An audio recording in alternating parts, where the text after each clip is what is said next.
Greetings, everyone. My name is Glenn Hammer. I'm the president and CEO of the Arizona Chamber of Commerce and Industry, and we appreciate all of you who are here physically with us at the Chamber, those who are in Washington, D.C., and those watching online as we move into the 21st century at the Chamber with our technology.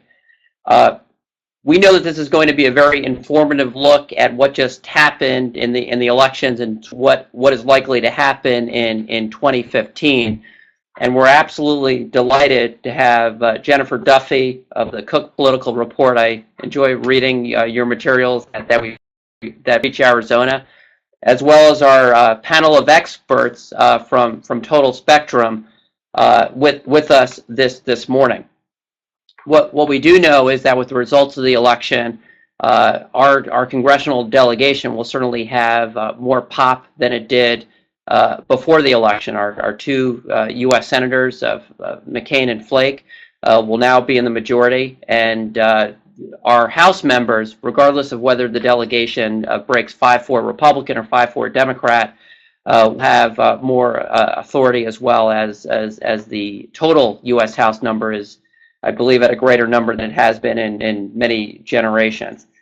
At the Arizona Chamber, we have been putting more and more attention and effort into our Federal Affairs Committee, so that this conversation is going to be extremely helpful for us as we put the finishing touches on our 2015 business agenda. Since I'm not a U.S. Senator, I'm not allowed to filibuster. I'm just going to end with this. Steve Gordon and the team at Total Spectrum, we deeply appreciate your sponsorship and for you putting together this event this morning, at least in Arizona time. And without further ado, Steve, I'd like to turn it over to you.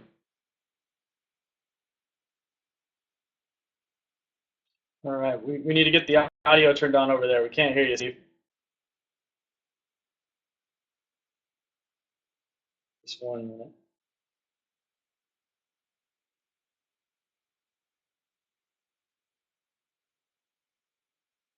Oh, there's Jennifer. You still don't have the audio. It's okay.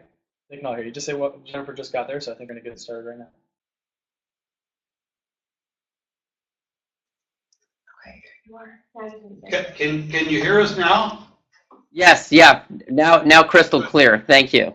And welcome, Jennifer, as well. Thank you. Let me start over, Glenn, and first thank you for inviting us to participate. Let me thank John Reagan and Katie and Gretchen and Taylor for helping and assisting and providing a lot of logistical assistance. I've spent the last 8 months walled off from the world trying to elect Cory Gardner to the Senate in Colorado.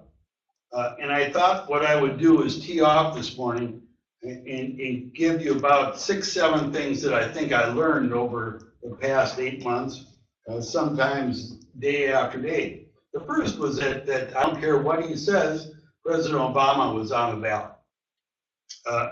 We were not going to run in Colorado, had no intention of. In fact, it had said no several times. And until Obamacare rolled out right into the sewer, that was our position. Once that happened, President Obama's polls dropped, and people connected to him, their polls dropped too, including Senator Udall's. So, and just to make sure that we tied the rope clearly and distinctly, we said almost daily that Senator Udall voted 97% of his time with the President of the United States, and people got the joke. Second thing is that the election really was what I call an FAA sort of election. Frustration, anger, and angst. It was frustration over the gridlock in every poll I saw. The critical component was we got to shake up the Senate and the House. The second thing was that there was anger over leadership, anger over the fumbling and bumbling around, and frankly, anger over meddling of leadership. The third thing was that there was 3 buckets of angst over the economy, angst over health, frankly, read Obama. And the third was the angst over foreign affairs, particularly ISIS. It's amazing how a few beheadings will focus the brain. The next point is perfectly clear that there is frustration and agitation and pessimism in the country. The wrong track component in the polls that I saw were as high as 65%. And 48% of Americans think that future generations won't have a better life than we do right now. That's scary that almost 50% of Americans don't believe in the future of America. The last thing that I'll say is what happened in the elections. The Republican Party has started to retool its image. And frankly, the most important election in that retooling process was not Tuesday, but earlier in the year when Senator Thad Cochran was challenged in the Republican primary and then had to have a runoff. And in outside groups, such as the Chamber, and I give the Chamber a lot of credit for getting involved, decided that fringe candidates were not going to define the future of the Republican Party, and the Chamber deserves a lot of credit for their help and assistance. Now let me introduce my friend Jennifer Duffy. I've known Charlie Cook, who started the Cook Political Report, for almost 30 years. A political report is the Bible of politics, and it's the Bible of politics in no small measure because of Jennifer Duffy. She's the pros pro. No one reads trends better. No one reads the minds of candidates better. No one reads polls better. No one understands the process better. She reviews Senate races. She reviews gubernatorial races. You've probably seen her on television. I'm pleased and honored that she would spend a little time with us. Jennifer Duffy, it's all yours. Thank you, Steve. Thank you. Sorry about the voice. It is so much better than it was on Tuesday. But thank you for having me. This has been a very long election season, and at least for me, it's not over yet. It won't be until December. But people like me spend an entire election cycle, which is 2 full years, standing on the shore, watching the horizon, looking for the wave. And we didn't see a wave. We saw some ripples. We saw some tides going out. But when election night, that wave showed up. I don't know where it came from, but it showed up. Republicans started the cycle, at least when we talk about Senate and House races, with a lot of advantages. The political landscape, Steve went through some of it, but I'm going to add a couple of things. President's approval rating on the Sunday, Monday before the election was 42%. I'm going to put that in a little perspective. In 2006, when Republicans lost their majorities in the House and the Senate, George W. Bush's approval rating was 39. So it was only 2 points off. Voters very unhappy with Congress. They have a 13% approval rating. And both parties are perceived negatively by voters. What was interesting to me in the exit poll is that all through the cycle, Republicans have a much more negative impression than Democrats. In the exit poll, they were even at 54% negative ratings. This was a classic 6-year election. 6-year elections, while it sounds like a social disease, 6-year elections happen in the second term midterm election, thus the 6th year. There have been 6 of those, not including this one, since 1958. And in 5 of the 6, the president's party, the party in power, lost seats in the House, the Senate, or both. The exception was 1998, believe it or not, when Republicans squandered whatever advantage the 6-year election gave them by trying to impeach Bill Clinton. So when you heard some conservatives talk about impeachment, you heard John Boehner and Mitch McConnell and anybody else say, shut up. We're not going down that road again because we know it's a loser. So these elections don't happen by accident. I mean, it's not like voters get up on the Tuesday after the first Monday in November and, look at their schedule and say they have a couple of conference calls, meetings, they have to pick up billiard soccer and pick up the dry cleaning, but bad things tend to happen in second terms. And there's a host of them, and I'll save the reason this happened for last, but usually, sometimes there's a foreign policy crisis. The A team is off the field. Just about every one of the cabinet secretaries was appointed after 2012. They run out of energy. They run out of new ideas. The president tried one, income equity, but he's very easily distracted by lots of things. Scandals tend to happen in second terms. Well, duh, because if they happen in the first term, there'd be no second term.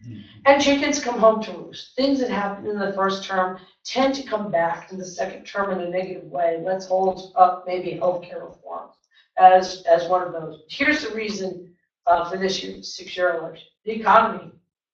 Despite all of the economic indicators that are all pointing in a pretty healthy direction, Americans don't believe that the economy has recovered. In fact, almost a majority, 49%, believe we are still in a recession. We haven't been in a recession in over 2 years. And they believe this regardless of their own financial position.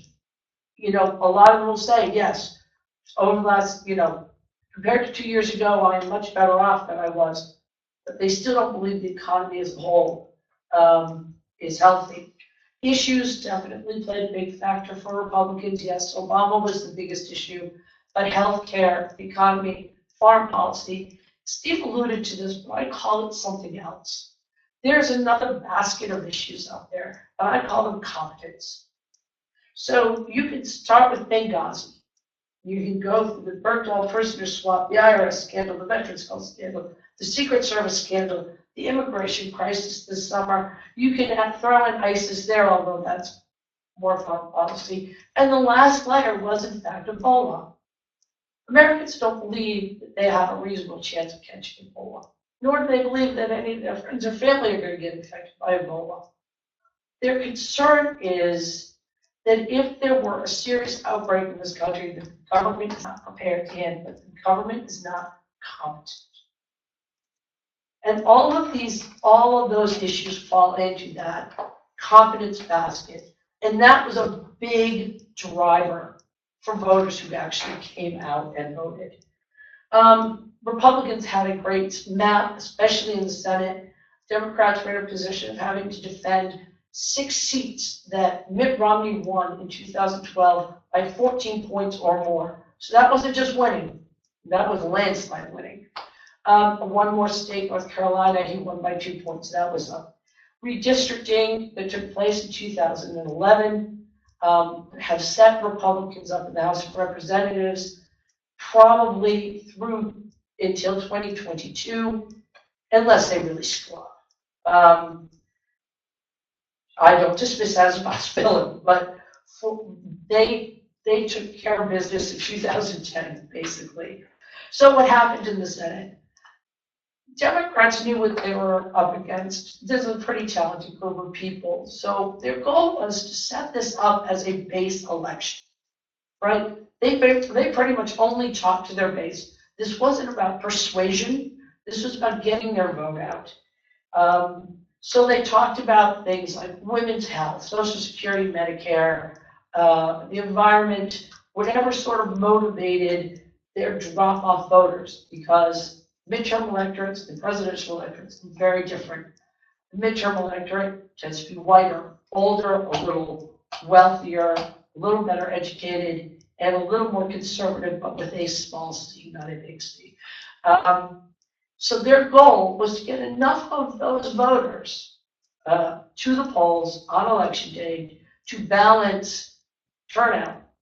And they presumed that Republicans were, like the Three Stooges and couldn't do anything. But they developed a program, they talked a lot about it. It was called the Bannock Street Project. They spent $60 million on it. In fact, that program succeeded in some places. What they didn't know was that Republicans have learned some things in 2012, and they did things a lot better. And this is what Republicans did to help their chances. One, they recruited good candidates. You know, they didn't leave this to chance. They got involved in primaries. Steve talked about Mississippi. That was not the only primary they got involved in. They got involved in primaries in North Carolina. They got involved in Georgia.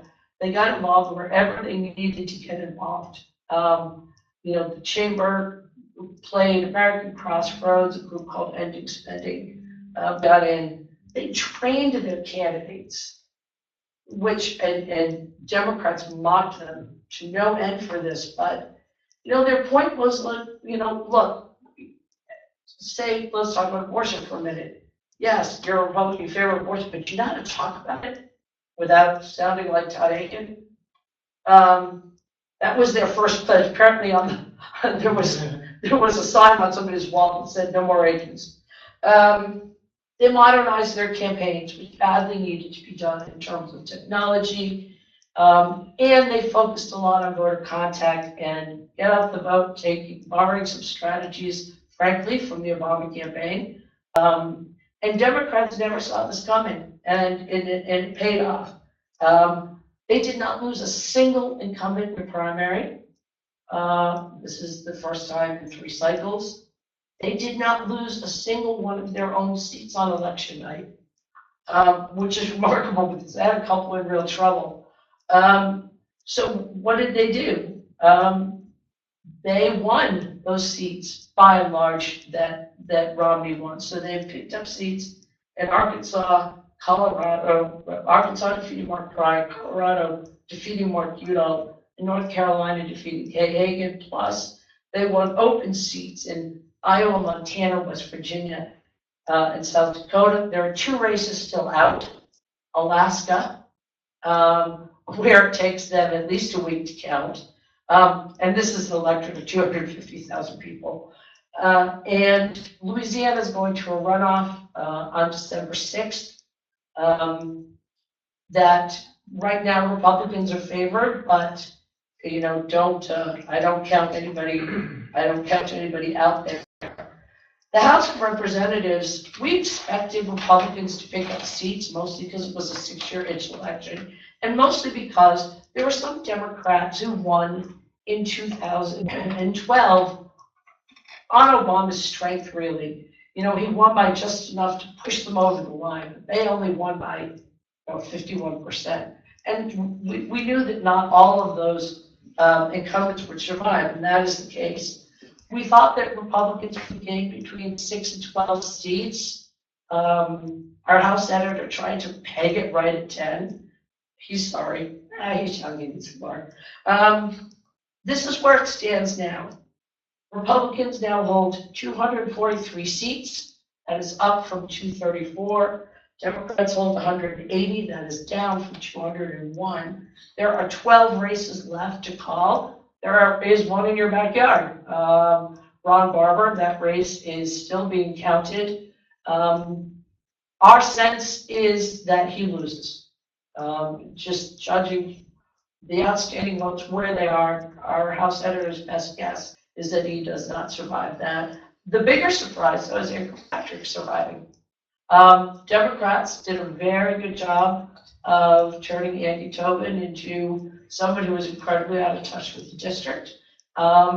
They spent a lot of money there. They spent a lot of money in Barbara's district too, but maybe they spent a little bit better in Kirkpatrick's district, and she survived. So at the end of the day, we suspect that the Republican majority is going to hover around 250 seats. This is the most seats that Republicans have held in the House of Representatives since 1928. So it's a pretty solid majority. Why did this happen? Well, I talked a little bit about redistricting. It's about the way and where people in the country live. So in 2012, Democrats actually won the House popular vote. They got 49% to 48% for Republicans, but they won 54% of all congressional districts. It's because Democratic voters tend to be packed. You know, they tend to live in cities, close in suburbs, and Republicans live everywhere else.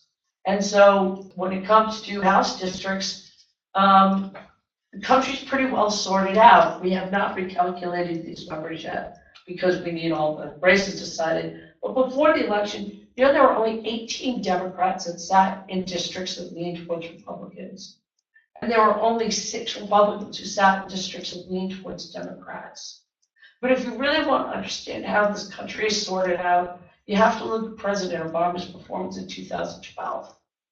He won 77% of all counties in this country with a Whole Foods. And he only won 29% of all counties with a Cracker Barrel. So that pretty much lays it out where the country is. Will House Republicans have a lot of work to do running up to 2016? Absolutely. The same kind of work Democrats had to do this time. Governors.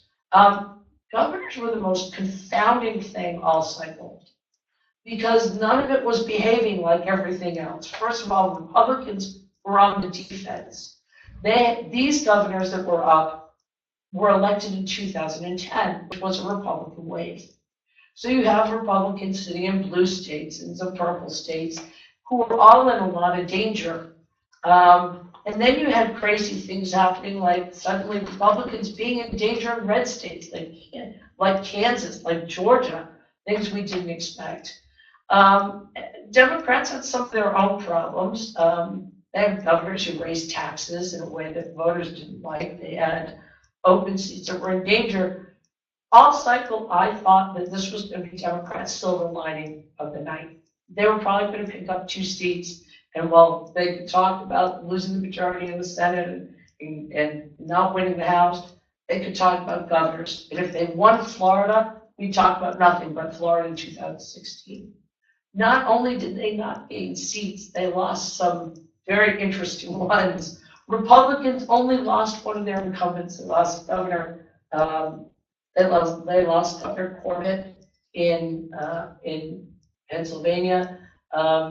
But they held on to Maine, Florida, Michigan, Wisconsin. Those were big, big wins for them. Democrats lost a number of seats. They lost one incumbent governor, Pat Quinn in Illinois. Those 69% tax increases didn't go over well. They lost open seats in places, in some places we weren't looking, in some places we weren't. They lost open seats in Massachusetts.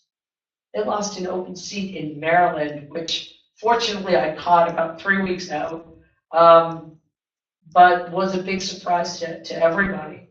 I think that Republican candidate probably feels like the dog who caught the car. Sorry. They also lost an open seat in Arkansas, but that was pretty expected. It was the only seat they had to defend that Romney won. So there are 2 races outstanding. Alaska, no surprise. Republicans may actually lose Alaska, but they don't lose it to a Democrat. They lose it to an independent. And the Vermont race is going to the state legislature, but we expect Governor Sherman to pull it out. I'm sorry. The one big takeaway from governors is that Democrats were really trying to hurt some presidential hopefuls, and they did not succeed. And in fact, Chris Christie walks out of this very, very. Steve, we're going. Jennifer, thank you very much. Let me ask Jennifer one quick question. Talk a little bit about polls. There were more polls in the country than there were people in Warsaw Airport. Talk a little bit about polls, the proliferation of polls, a good poll, a bad poll, and how does the average person discern which is which? I don't know that the average person can discern anymore. I mean, polling generally faces 2 challenges right now. One, the lowest response rates we've ever seen. They're in single digits now. So it costs a whole lot more to get a sample. The other problem is cell phones. You know, depending on the state, if your poll doesn't have a cell phone sample of between 35%, 50%, then you already have a bad poll. Then there is the proliferation of these robocalls, these automated interviews. if you support Cory Gardner, press 1 now. I think that those polls have always been problematic. Here's a bigger problem they have. It is against the law in this country to call a cell phone for the purpose of taking an automated poll. So they claim to have a cell phone sample in them. They really don't. They either do it online or they do it by a text message. But the real disappointment is that the media has now started contracting these robopolls over cost, because you can do one of these for about $4,000. To do a real honest to God poll costs about 30. So my advice for people looking at polls, look for those that interview live people, that use live interviewers to interview people. Look to see if they have a cell phone sample, and that's their business. There aren't a lot out there now. If you need a fix, and I use them because I get a lot of polling data I'm not allowed to publish. Right, Steve? And so what I use is something called HuffPolster. It's part of Huffington Post. And the guy who runs it is, in fact, a pollster. So one, he knows what he's doing. But he's doing trend lines and probabilities of every poll taken in every race. And he's done a really reasonably pretty good job at it. So that's, if you need a polling fix, that's sort of where I'd send you. Jennifer, thank you very much. Thank you. For your time. Let me switch from the politics of campaigns to the politics of legislation. There are three what I call forces of nature occurring in Washington. The first is the soon-to-be Majority Leader Mitch McConnell, who I know very well, having spent a little over 2 years with him. He knows very well two things. One, how to make a deal, and two, the fact that he has to show that he can govern. He has to show that he can govern in a very short time, probably no more than a year. He's going to feel some pressure from the right, but he's going to want to make some sort of deal, some sort of imprint on the sand. The second one is President Obama. He's looking at legacy, and he doesn't have a lot of legacy to look at right now. He's going to feel pressure from the left, but don't worry about the head fakes, worry about how he gets a legacy. And I'll bet you that he tries to make some sort of deals. And I think the outline is pretty clear on where they're going to be: taxes, trade, infrastructure. The third force of nature is congressional Democrats. They never had much connect with this White House. They look at this White House as the reason that they're in the minority and deeper in the minority in the House. They're in CYA territory. At the end of the day, I think I closed with this thought that there are some people that think that gridlock is going to create more gridlock. I tend to be a little bit more optimistic. I think that Cory Gardner's line on election aid is probably the best. He said, people want folks in government to do their job, get the job done, and then get government the heck out of the way. And I think there's a fair amount of that thinking that government has got to get some things done. Let me introduce Diane Major, who's going to lead the Total Spectrum and Total Spectrum Arizona group on legislation. Diane Major and I go back a long way. I'm proud that she's my business partner in Total Spectrum Arizona. She's the daughter of the West from Wyoming, was Senator Kyle's point person on healthcare. There is no one in Washington that knows healthcare better than she does, but she goes far beyond that, including into areas in defense and others. If Diane Major says it's Mondays, go to work. She's that good. Let me introduce and thank her for being part of this meeting. Well, it's Friday, and I would say it feels like a Monday. So, but thank you, Steve. Thank you very much. I think perhaps Glenn, just to, help with those folks on the call, we're already seeing some questions come in. I can give just kind of a cursory overview of healthcare. Jennifer, you did a really nice overview in terms of the electorate's response or reaction to the Affordable Care Act, and probably some either agitators or motivators to get folks to the polls and make their political voice heard. In terms of really of what I think what we want to try to do here with the webinar is to think along the lines of what takes or how to take the Chamber of Commerce agenda and move it into that congressional agenda, which I think Steve, you did an excellent overview of the challenge and the decisions that have to be made here, and that will be confronting Speaker Boehner as well as Mitch McConnell, the new Senate Majority Leader coming into the 114th Congress. And you've already heard some of the issues that drove folks to the polls, and that is the economy, that is an independence of energy, that's also foreign affairs. In the case of healthcare, I don't think it's necessarily a repeal of the Affordable Care Act, but rather what we're sensing from the data and the analysis, that it is how to make the Affordable Care Act in a more workable form, how to improve it. I know in Arizona, there was an acceptance of increased Medicaid funding, again, via the Affordable Care Act.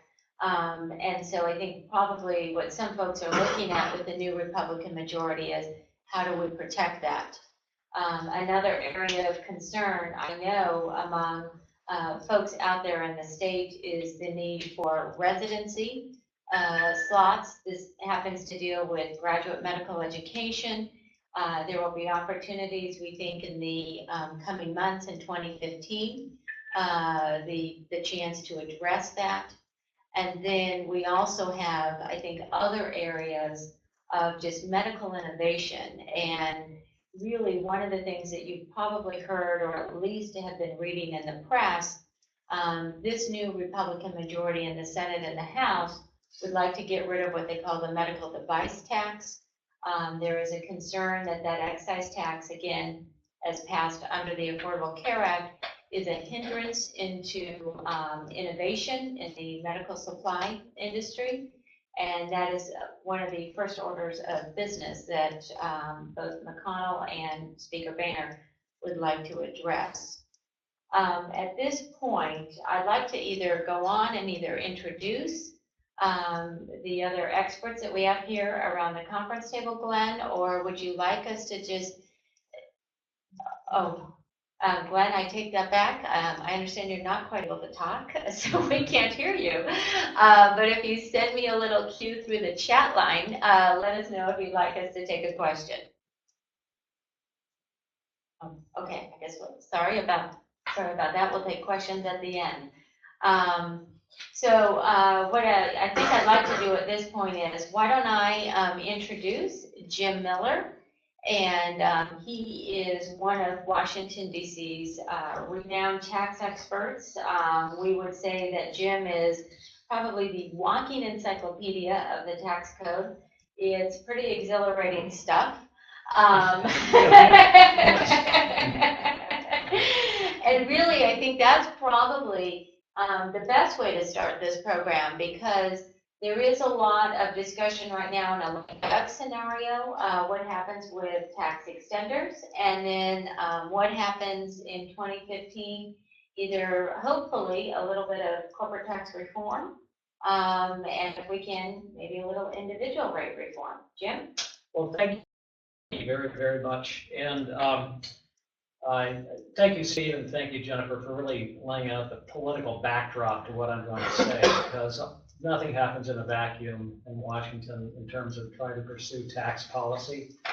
It's driven by many of the interests that were addressed in this election. I would state at the beginning that my words would be to be prepared, and to be very prepared. Republican control of the Senate and House means that taxes and tax reform are going to be squarely in the middle of the table in the next Congress.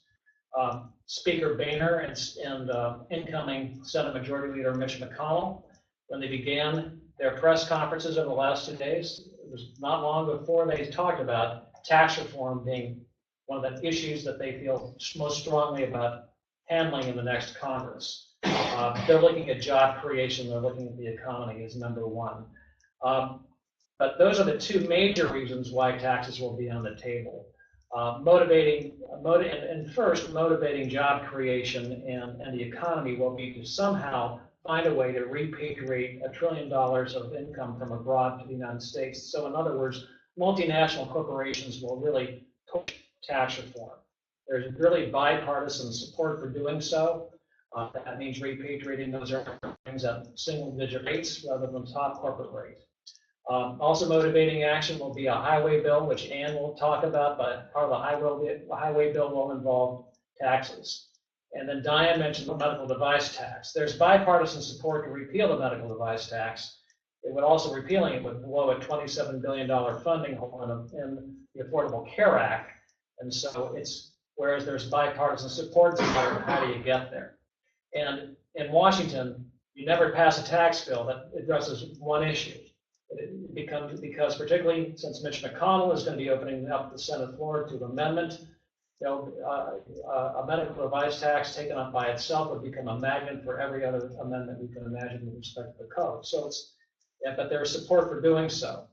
The last time the Republicans controlled the Senate, in particular, was under George W. Bush, and that's when we ended up with the Bush tax cuts. Before then, we had the '86 Tax Reform Act.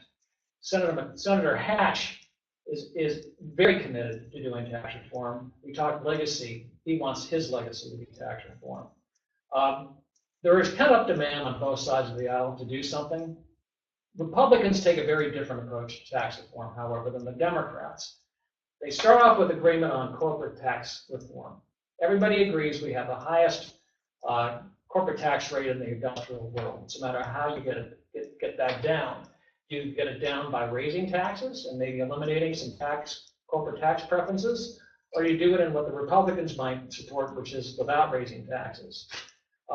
The other part of corporate tax reform, which makes it problematic, is that most small businesses are organized as pass-through entities, which are taxed the highest individual rate. So if you're going to address lowering the top corporate rate on most C corporations, the big corporations, which are taxed at 35% and lowering it to 28%, how do you keep the individuals taxed at around 40%? President Obama's biggest accomplishment on taxes was to get rid of the highest rates under the Bush tax, to the lowest rates, the highest income earners under the Bush tax cuts. He is going to be loath to getting those rates down, and his allies on the Hill are going to be loath to reducing those rates. So that's going to be a challenge in the new Congress. That's going to be before Paul Ryan over at the Ways and Means Committee and Hatch before at the Senate Finance Committee. One approach that Congress could take to tax reform, and not calling it really tax reform, is really, as I talked about, repatriating corporate earnings. If they could center a tax bill around repatriation, maybe dropping the corporate rate down a couple of points, putting tax preferences on the table to a degree, they might get to agreement. Now, how do you do this in the context of the next 2015? Hatch has said he's got 13 months to do this before presidential politics really make it difficult. One way they could go about forcing the issue is to tie tax reform into what's called the budget reconciliation process, which puts a very finite time frame on doing legislation, which would you produce a budget bill, the president introduces his budget in February, Congress, through a series of procedural moves, takes up budget, and if taxes were made a part of that, we'd end up with a tax bill by September. That's the way the Affordable Care Act, Obamacare, was passed. One downside of that, Obamacare had no Republicans supporting it. When you take over 1/5 of the economy, you can't do it that way. No wonder there have been problems politically for the president, the Democrats, since Obamacare came in. So what Hatch would like to do is he has a tradition of working in a bipartisan way, is to produce legislation that would be bipartisan and with a lot of Democrats. Back in '86, when the Tax Reform Act was passed with 80% of the Congress supporting it. So that means that there's going to have, in order to get legislation passed, It has to be bipartisan. We probably look to the Senate Finance Committee to see where any final tax bill probably would take shape. And that would be a matter of whether or not the president could sign it. And that's the final factor. No significant tax legislation has ever passed without heavy participation by the president and his Department of Treasury. The track record of this president so far has been a lack of participation. If we're going to get anything in terms of taxes, major reform, focusing on the corporate side, he will have to give an indication that he's willing to go full bore for it. We have yet to see that, but regardless of whether he's participating or not, we can't wait for him, and I guarantee you that the Congress will begin on their own to take it up in January. Now, you mentioned extenders. The last point is there are 55 tax revisions that expired at the end of last year. Senator Reid and the Republican leadership are over at the White House talking about items to take care of during this lame duck session. The tax extenders legislation is a major front and center piece of it.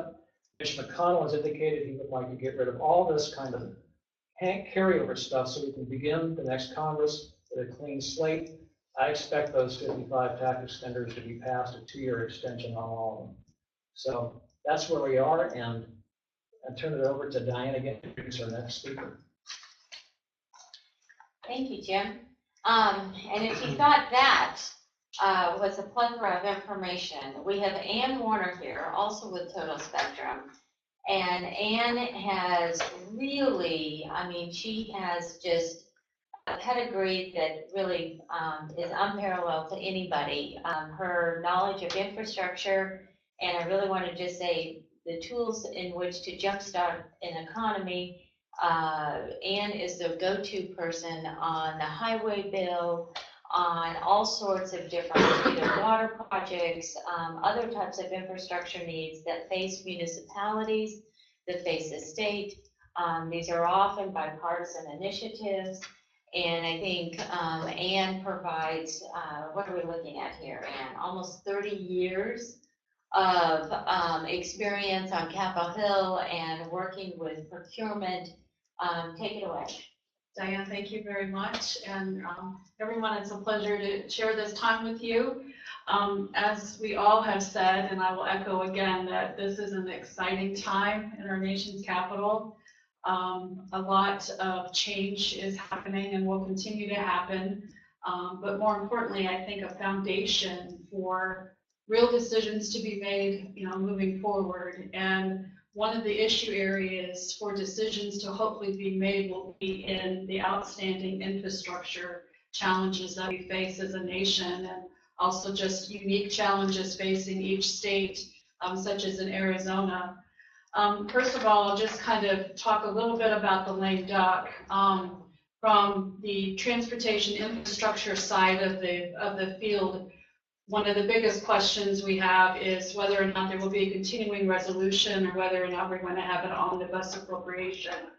I'm sure that will probably be pretty much determined sooner rather than later in order to move what is going to have to move by December the 11th to avoid a government shutdown.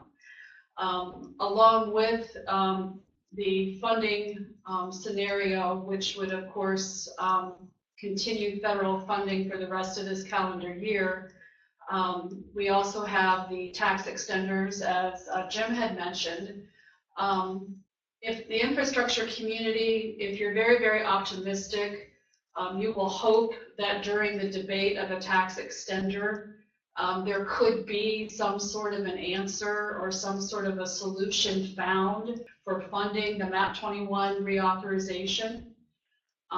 If that optimistic approach happens, then you would have a funding solution, and then the various House and Senate authorization committees can begin as early as January actually writing a bill to those particular funding levels. I think some are still hoping for that.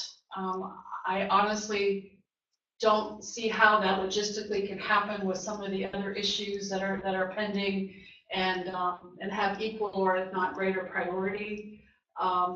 The other issue in this too is with such a change in members, One of the possibilities is in the lame duck, you might have the opportunity for members to actually vote for a gas tax increase because many of them are retiring or many of them are not coming back, so they can afford to take a vote on a gas tax increase during the lame duck.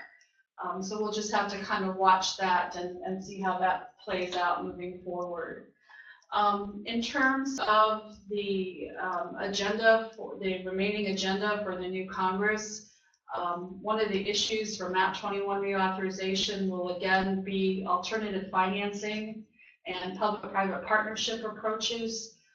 What can be done in the reauthorization at the federal level to encourage state and localities to choose innovative contracting approaches, delivery approaches, and financing mechanisms.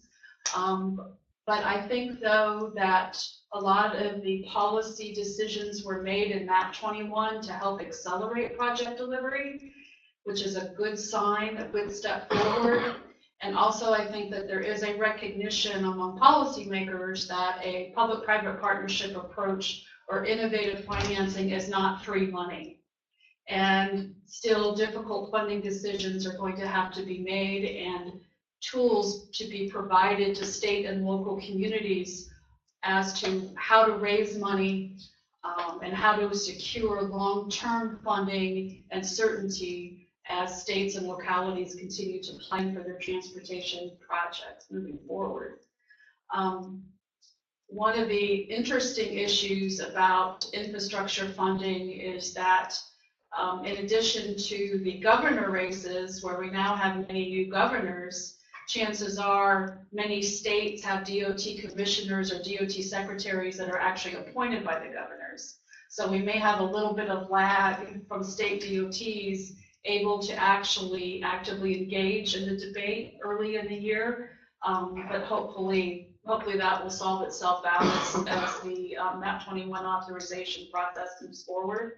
We also did have some encouraging news in terms of state and local referendums, where even though there were not any state referendums that were actually successful in raising state gas tax revenues, there were a couple of referendums that actually put mechanisms in place to protect tax revenues that are dedicated solely for transportation purposes. So that was a good step. And then there were some county and local referendums that actually did approve minor sales taxes for public transportation uses. So there was still some good positive activity about the need for funding for transportation and then protecting that funding for transportation purposes. Along with MAP 21, there's another major authorization that expires next year, and that's the authorization for the Federal Aviation Administration. That will also be taking up airtime, especially among the House Transportation and Infrastructure Committee. Again, funding questions remain for that particular package, most notably global positioning systems for the airline industry, and a debate among the airport community as to whether or not they can successfully have an unlimited passenger facility charge while at the same time protecting the airport improvement program funding sources. Other items that I know that are important that are related to infrastructure for you all in Arizona, of course, is the administration overreach. Particularly as it relates to Environmental Protection Agency initiatives, directives, and regulations. I think the writing is pretty much on the wall that with the House and Senate Republican leadership, that the most expedient way to stop or slow down some of this rulemaking, in particular on greenhouse gases as it relates to power plants, and also for navigable waters, the reach of the Clean Air Act, is to utilize the appropriation process to not allow federal monies to be spent on these rulemaking activities. It already started this summer on the Senate side with attempts to add that type of language to the Senate version of the current FY Transportation and Housing Appropriations Bill. But that, because of those efforts, the Democratic chairman of the committee, she actually pulled that bill from the Senate floor from moving forward. So I think the scenario will be a little bit different with Republican leaders in both the House and the Senate. In terms of actual members moving forward in the various committees of jurisdiction, it's some similar faces from past years, whether that be currently ranking members or had been chairmen in the past. A noticeable difference, though, will be the re-election loss of ranking member Ray Hall from the House T&I Committee from West Virginia. He did not win his re-elect, and he has an extremely good working relationship with Chairman Schuster of that committee. So it will be interesting to see how that dynamic will play out in terms of bipartisanship moving forward. So I think that's it in a nutshell. Well, I think that's fantastic, and I thank you, Ann, and I think really what we heard from today's analysis on the infrastructure was, you know, there is a body of work and material facing Congress in terms of jumpstarting our domestic economy. We have Eric Artur here with us, who will be really, I think, speaking about tools in which we can utilize internationally, also as a jumpstart for the economy, but more on the trade. And we have Eric with us, who's just a 25-year veteran and can speak to all great things related to some of the different trade agreements that have been in a logjam with this administration. Hopefully those two loosen up and are probably viewed a little bit more favorably than they have been in the past couple of years. Eric? Thanks, Diane, and hello, everyone out in Arizona. So it's a pleasure to be able to discuss these issues with you today. As Diane mentioned, and others, trade is an issue that there may be a great deal of opportunity for the next Congress to make some significant advances on. Both McConnell and Boehner have listed trade as one of the top items on their legislative agenda, and trade, of course, is a top priority for American business, the Arizona Chamber, the U.S. Chamber, the Business Roundtable. One sort of caveat, though, in that is that the support among the U.S. population as a whole on free trade is not as strong. Many in the American public are not convinced of the economic benefits of free trade. So that's just one thing to bear in mind when we think about the ability to advance the trade agenda. Both committees of jurisdiction in Congress on trade, the Senate Finance Committee and the House Ways and Means Committee, will have new chairmen in the next Congress, Senators Orrin Hatch and most likely Representative Paul Ryan. Also, a lot of trade legislation actually originates in the Ways and Means Trade Subcommittee, which will also most likely have a new chair. Right now, the rumored favorite is Representative Dave Reichert from Washington State, who is a very fierce free trade proponent. Other names that are being bandied about are Charles Bustani of Louisiana, Kevin Brady, but he may be interested in working on health care rather than trade. Devin Nunes, who's the current chair, may take the chair of the Intelligence Committee. So Reichert looks like he may be one filling that spot. The Republican leadership, as well as the current chairs and ranking members of the Finance and Ways and Means Committee, have had a goal to pass Trade Promotion Authority, which is really the cornerstone of any legislative trade agenda, which used to be called Fast Track, and provides the president the rules and the parameters for negotiating trade agreements. As most of you probably know, it is Congress that actually has the power over foreign trade. So this is actually a grant of congressional authority to the president to conclude trade agreements. The two biggest on the out there right now are the Trans-Pacific Partnership Agreement with a host of Pacific Rim countries, including Mexico, which of course is Arizona's biggest trade partner. Those trade negotiations have been plodding along for quite a long time now with no real breakthrough. Mexico and also Canada view the TPP as an opportunity to modernize NAFTA, which was negotiated over 20 years ago, and really needs some updating to make it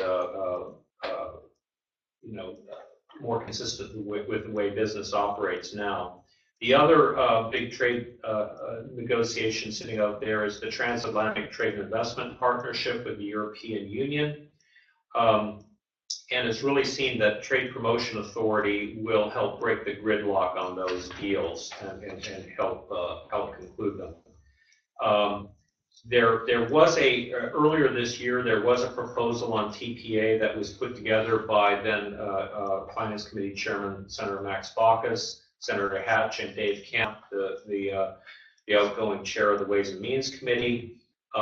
Harry Reid blocked Senate consideration of that legislation because of lack of support for trade initiatives in the Democratic caucus and by organized labor, even though it was a bipartisan legislative proposal. The current consensus is that we're not likely to see action on TPA in a lame duck.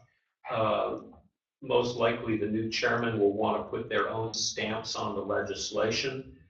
So it's hoped that it could come up in the first part of the year.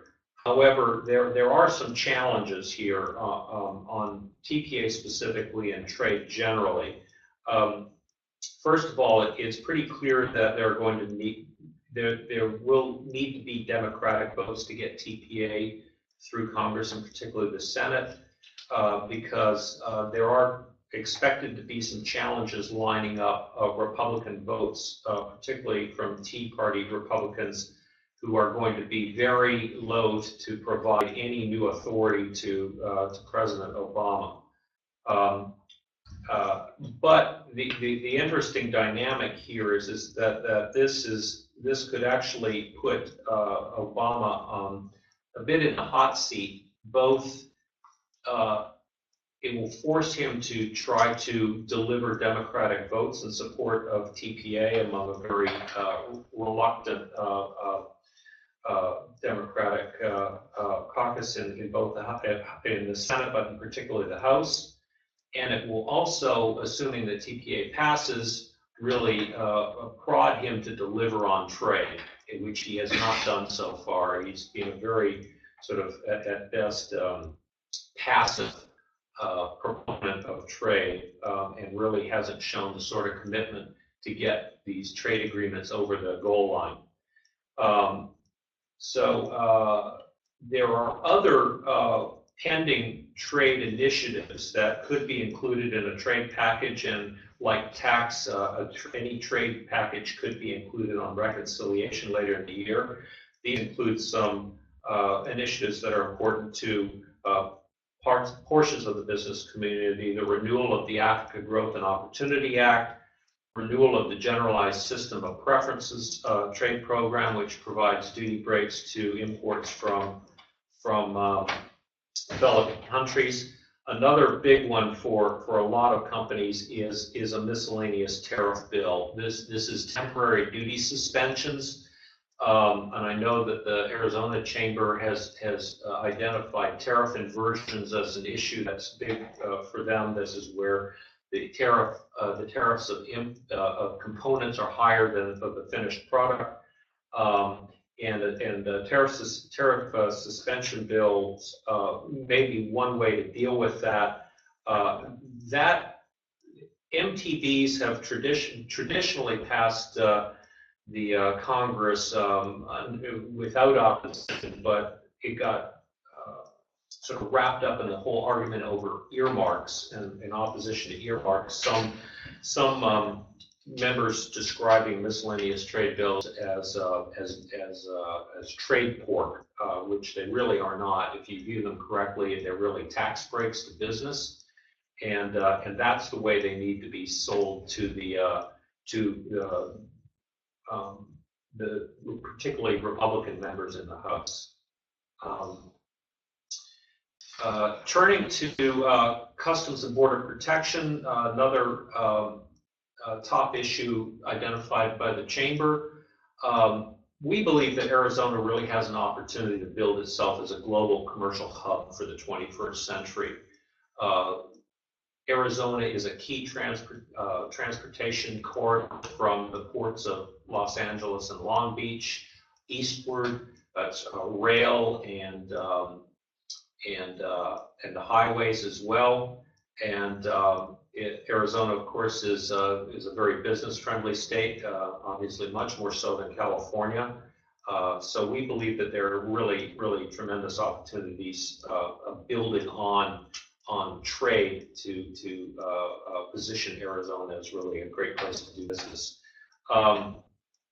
However, as Ann mentioned, that will require addressing transportation infrastructure issues because the highways and the railroads and our ports and our airports are really the arteries for commerce, and when they're clogged, trade really can't move very efficiently.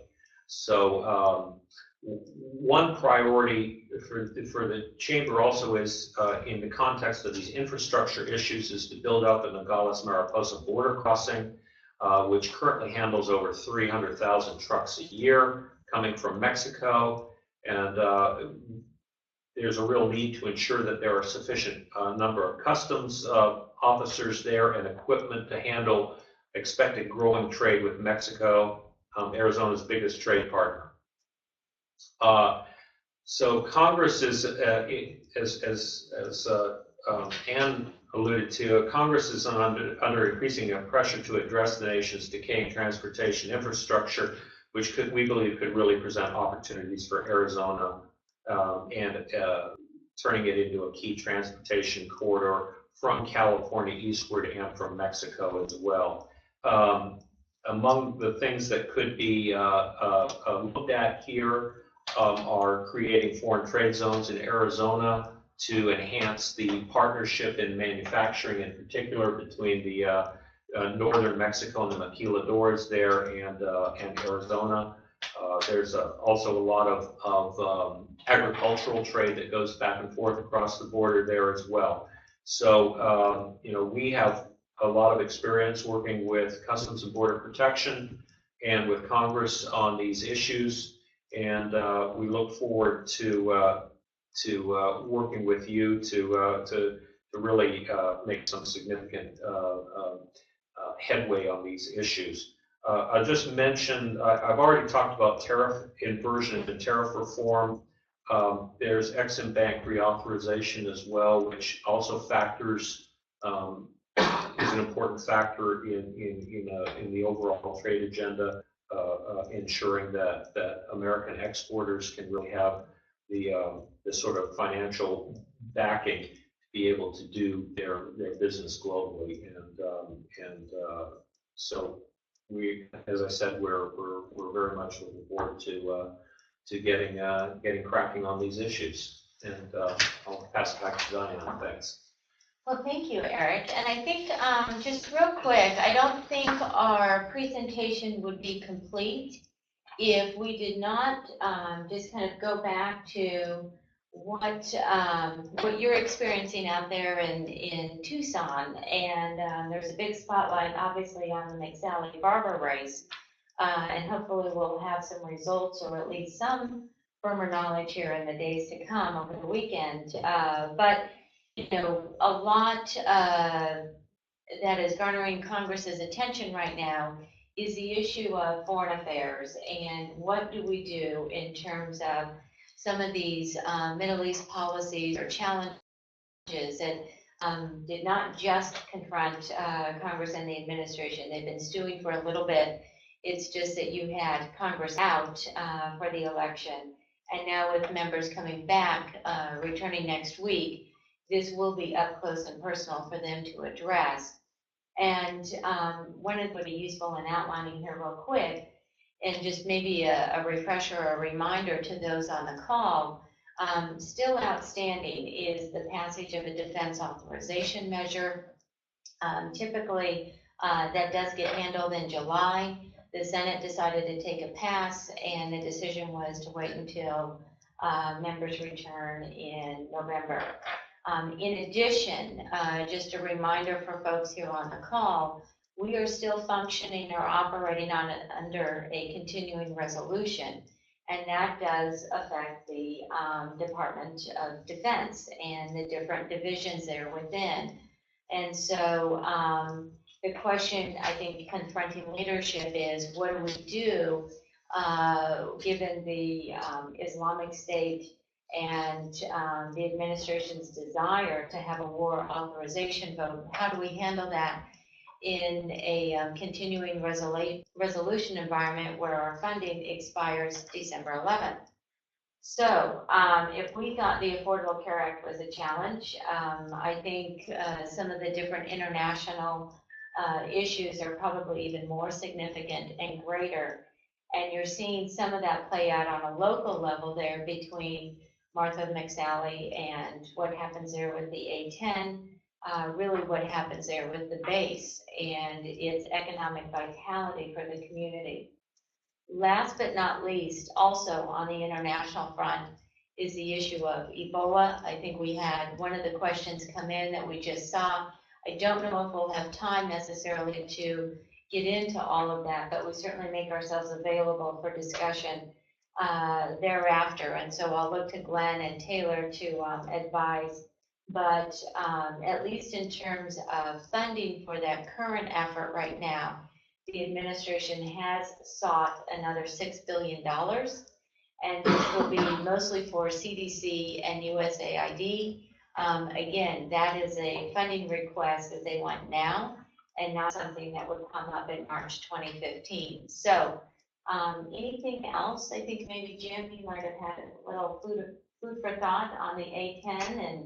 Sure. I thank you, Diana. On the A10, let me begin. I have a personal interest in the A10. Tragically, my nephew, Scott Studeman, the Green Beret soldier, one of two who was killed in a friendly fire incident in Afghanistan in June.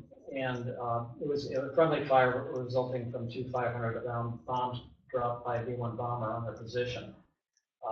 And after the coordinates were called into the B-1.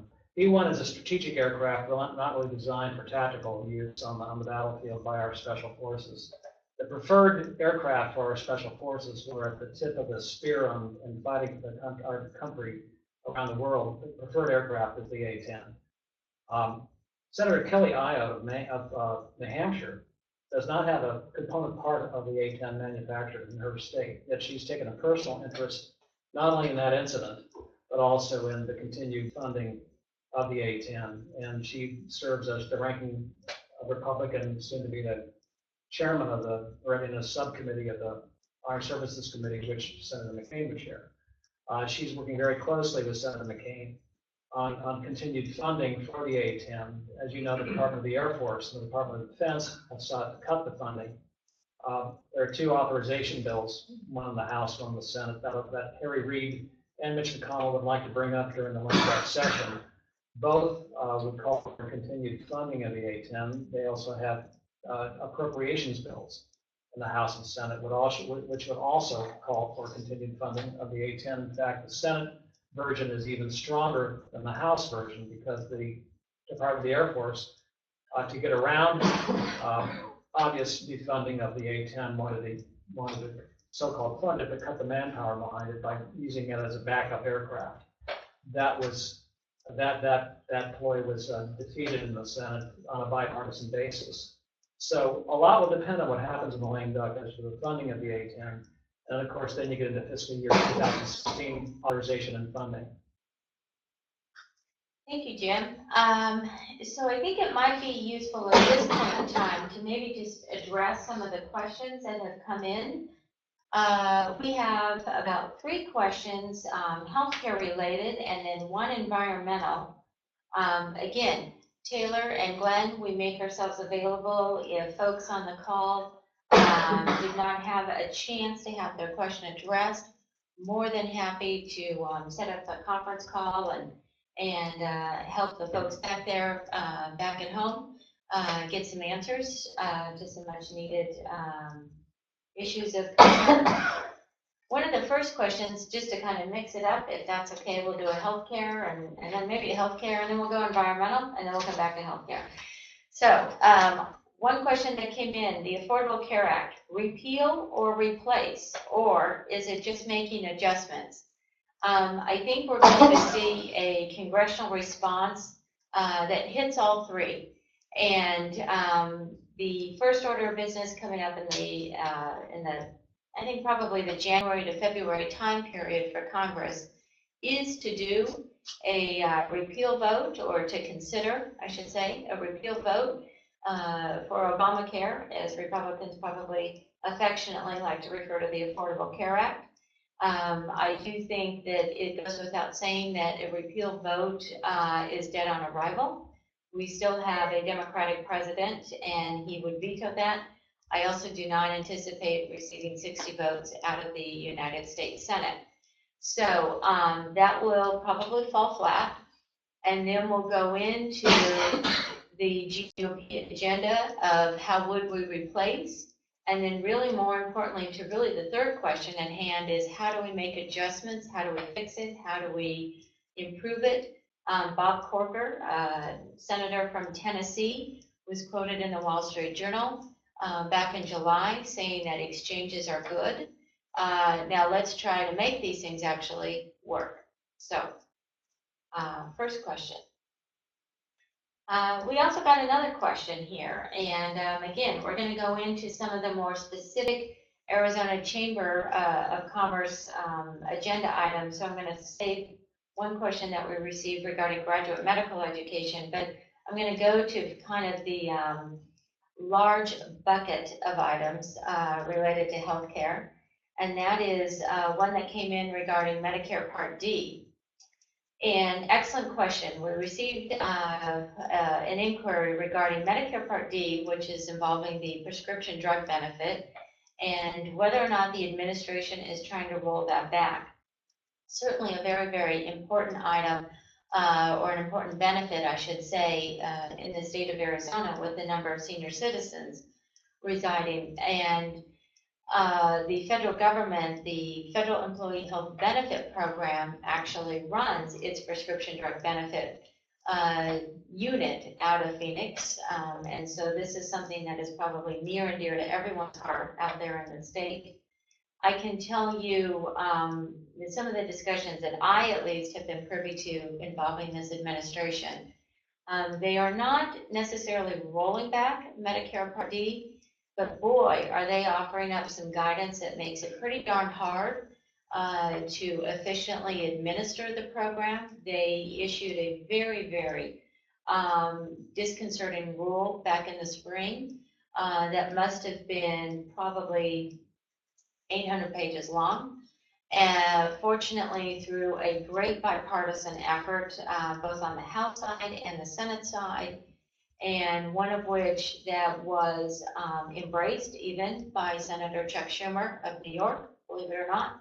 I think the administration heard loud and clear that the Medicare Part D benefit was a successful piece of legislation passed in 2003, which incurred a great deal of involvement, or had a great deal of involvement from Senator John Kyle himself. When he was in the Senate, and the administration backed off of its proposal. We have heard from Senator Hatch's team that this is probably oversight issue number 1 for them, and they already have a detailing in place that will be making sure that the Department of Health and Human Services does not get overly active or anxious in resurrecting that rule, which really was put back on the shelf and a great place to stay. And we have a question for you that has come in regarding the environment, and I'm going to take a break from healthcare land. One of the questions that came in is, what does the election mean for environmental regulation coming out of the administration? You touched on it briefly regarding EPA and specifically any food for thought regarding carbon. Good question. I think that the election outcome really doesn't change too much what the priority is for the Obama administration in terms of its commitment to do whatever it can to, at the end of the day, reduce carbon emissions, reduce greenhouse gas emissions,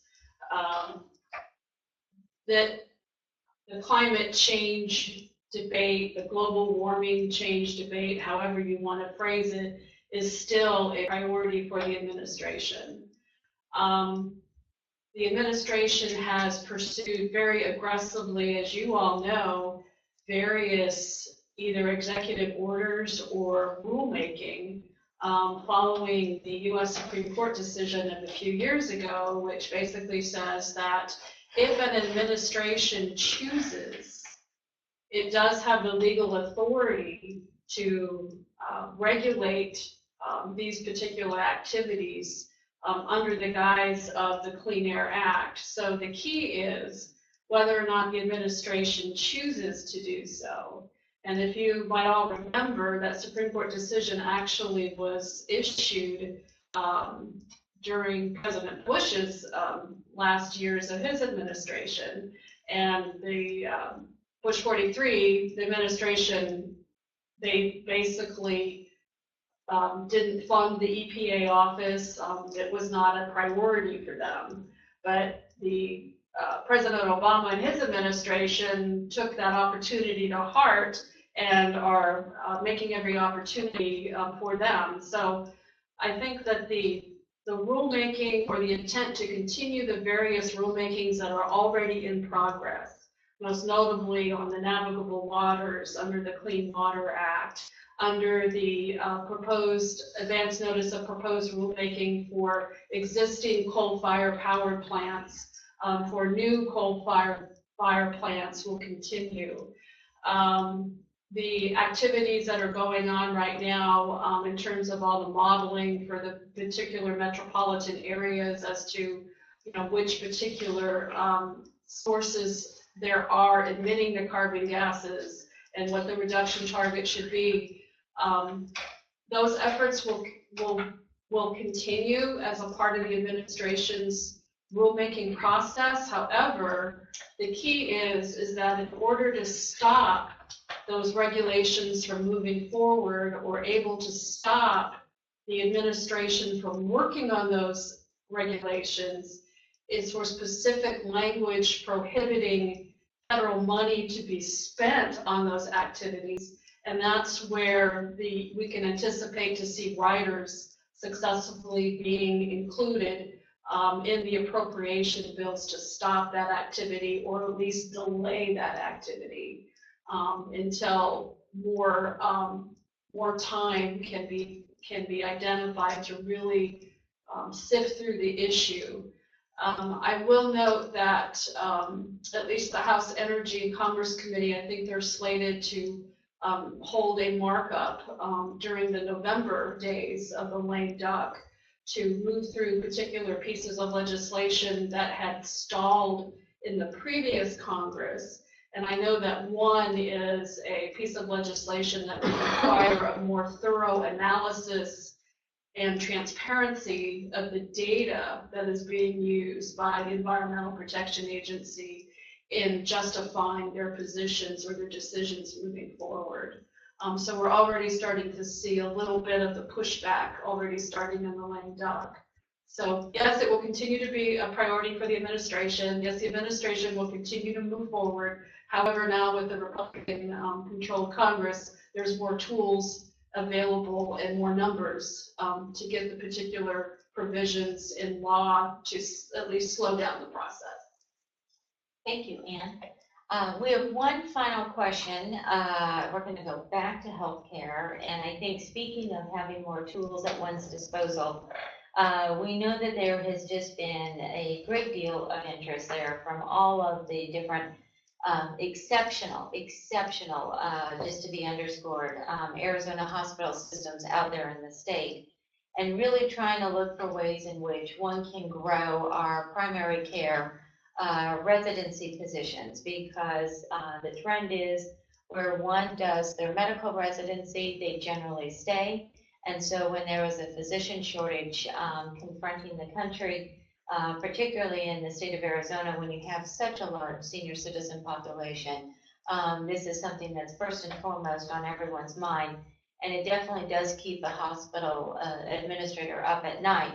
And the question that came in was a good one. What ideas or strategies are most likely to gain traction in graduate medical education?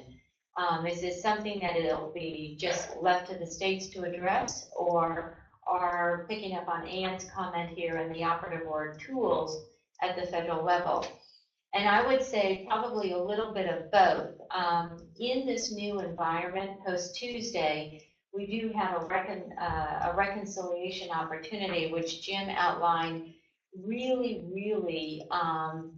is one of which tax writers like to utilize. But for those healthcare geeks like ourselves, we like to piggyback onto the thing, because that gives us what we call a miscellaneous title. And we get to do all kinds of sorts of creative work, and one of which would be to address graduate medical education. We call it shorthand GME. And I know Arizona has done an amazing idea of just really putting their thinking caps on and trying to find ways in which they can rotate residents among the state at these different hospitals. It certainly is a far better way than having to build huge hospitals, and that's just not the way of administering or delivering care these days. We're in a much more outpatient environment as opposed to an inpatient one. That said, we still need to train our physicians for tomorrow's challenges. And I think what we do is, if we can, get to a reconciliation environment, and that's when you start to see some of these kind of creative ideas come to fruition. So let's hope that the tax writers are able to rally everyone around a reconciliation measure. And then at that point, it certainly opens the door for either an EPA position, provision, or a healthcare provision, a trade provision, you name it, everything in the kitchen sink. So, well, I think we are coming up to our 2:30 hour, and I think what we'll do here is probably start to summarize and wrap things up. I want to thank Glenn and Taylor and everybody, particularly John as well, John Reagan, for giving Total Spectrum the opportunity to spend this hour and a half with you out there in Arizona. We've had a terrific time. I think you heard from some of this town's most formidable experts. We hope that we can continue the dialogue and have answers for your questions as they come up. Our doors are always open. And special thanks to Jennifer Duffy. I know that she has been up late burning the midnight oil since Tuesday. Her voice speaks to it, and yet she still found time for us. And I really appreciate your insights, Jennifer. You know this business better than all of us, and it was a pleasure hearing what this election means to folks out in Arizona and here in DC. Thank you. Thank you all. Yeah, that was great. It's fascinating. What? You were fascinating. Thank you. I heard Shirley last January. Okay. As a guest of ours in Long Beach. A great Nice. event. And at the time, he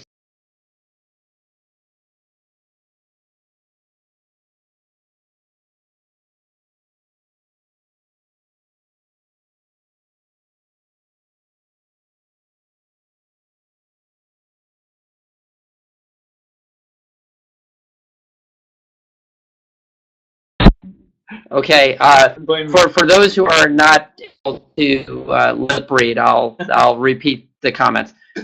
Steve Gordon and the team at Total Spectrum, just thank you. Just outstanding report. You've got a great team, and we really appreciate this opportunity to visit today, physically here at the Chamber and online. And what a treat and a coup to have Jennifer Duffy with us today, particularly very few hours after a very historic election. We look forward to continuing this partnership. And my final comment is I really want to give Steve some personal praise. I thought it was a fool's errand to look at the Colorado race as a possibility, but I guess that's why I'm here running a trade association in Arizona and not a bigwig in DC. So congratulations on that major victory. Thank you, and we look forward to having a chance to do this type of program again in the future.